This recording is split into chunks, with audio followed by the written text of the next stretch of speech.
What's good, YouTube? Welcome to the Comic Web. Gonna be a shorter video here because I got a DC review. I think my first DC review on the channel, and it's a freaking good one because it is Batman 41 by Scott Snyder and Greg Capullo as the penciler. This was great. This was a great issue. Following off the coattails of Endgame, spoilers for Endgame, Bruce Wayne's gone, essentially. In the DC universe, he's kind of like a new god, sort of. I don't really completely understand that. Hopefully later on we'll get more details. Basically, Batman's dead. Everyone thinks Batman's dead. They need a new Batman. And the new Batman's here. And I'm not gonna lie, when I first saw the picture of the suit, we saw like that picture right there, same as the cover. I was kind of like, that's stupid. That looks really dumb. Like bunny suit? Like what the heck? Like what's going on? As time went on, I kind of got more open to the suit. I was like, okay, whatever. After reading this, I'm freaking sold. I am sold on the new Batman. Yeah, this is just awesome. Snyder's gonna go down as one of the greats in Batman writing history, up there with Morrison and Moore. Like I definitely think so. So let's start with the comics. I guess the comic. I'm gonna try and make this short. So this is gonna have some spoilers in it, probably, maybe light. I'll try to keep it light. But basically, we see this giant Electro monster attacking a part of Gotham, and we jump right into the new Batman. He's gonna fight this freaking monster. So he jumps off like a giant blimp, and after the bat signal shines on this monster, and he jumps down and he's ready for action. There's a lot of action in this book, so I'm being very vague because I don't want to spoil this book really. I want this book to be, taken in by you guys. But he comes down and he freaking like kicks this Electro monster thing right there, and he's just freaking fighting. And this Batman, we find out now, is Jim Gordon. Super freaking cool. Jim Gordon became Batman. He becomes part of a project that the government and the police are wanting to do. Basically, a Batman that would work inside the law. That's why he's blue and red, and he's got like police sirens on him and stuff. So, Batman's fighting this electronic monster, and we kind of flash back to Jim Gordon being basically asked, would you be the new Batman?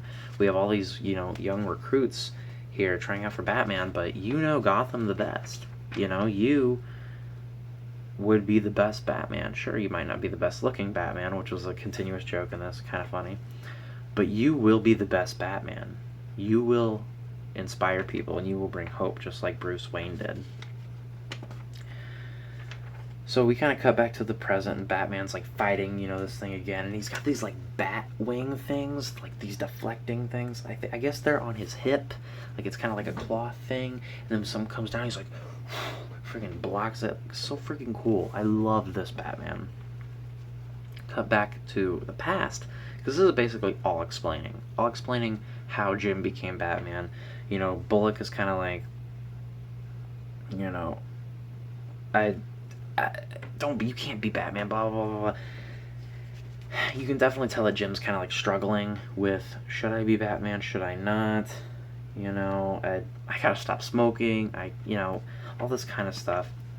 Cut back to the present, fighting the monster thing, and he eventually finds out that, by using EMPs and it's not working, he's like, something's gotta be controlling this.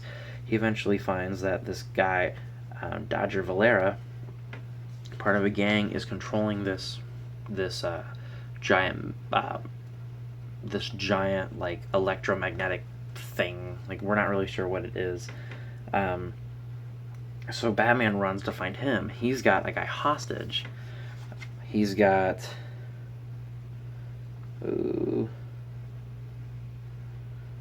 I can't find it in this moment, but he's got someone hostage basically. And Batman's got to go save him. Jim's got to go save him. So we cut back to the past, and Jim's kind of looking at the bat suit, and this is what I thought was super freaking funny. He's meeting the people who's going to help him out, and he met the designer of the suit. Daryl Gutierrez, and he designed the suit. And he's like, "Oh, do you not like the blue color?" So he kind of switches it to black and gray, which I thought looked really freaking cool. Kind of wish I would have kept it.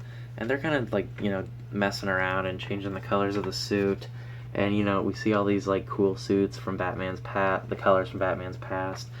And I love the orange and purple too. That's a cool little throwback. And then we cut back to the present, and Batman finally finds Dodger, and then he's like, oh, blah blah blah blah blah. Batman's just a false idol. That guy's just a false idol. And he's like, that thing isn't Batman, it's just something with metal flashing lights. It doesn't even look like Batman. And all of a sudden, a little batarang gets in his freaking chest and then zaps him. And then Jim Gordon jumps out and he's like, is this better? I don't know if Jim Gordon has a voice. He has a little bat suit. The blue bat suit is just like an exoskeleton. It's just a battle armor so he doesn't freaking die. Which I thought was super freaking cool. Like, I love this little undersuit that he has. So Batman saves the guy, and after that he gets in the freaking suit, salutes the people, and is on his way. Goes back to his apartment, or they call it his cave. His bat cave is just an apartment. We don't see much. We see some workout equipment. And then Bullock put like a freaking 10-foot long trench coat as a joke, I guess, for the bat suit, because Jim Gordon always wore a trench coat. But at the end, this is a spoiler. At the end, we see this guy walking, and then he sees a guy on a bench with a beard, and he's like, Bruce Wayne? I thought Bruce Wayne was dead. We don't know. Who knows? And that's how it ended. That's how Batman 41 ended. I love this, and I can't wait for more. This is such a good idea on Batman. I almost wish it would have been Dick Grayson in the Batsuit. That was my hope, but Jim Gordon's good too. No complaints here. This is great. He's funny. He's not dark and brooding so far. So we'll see how things turn out. But right now, I'm gonna give Batman 41 a 9 out of 10. So yeah, that was my review for Batman 41. Go check out the other reviews I have on the channel, and you'll be seeing other DC things from here on out. Alright, this is Ty from the Comic Web, and I'm peacing out.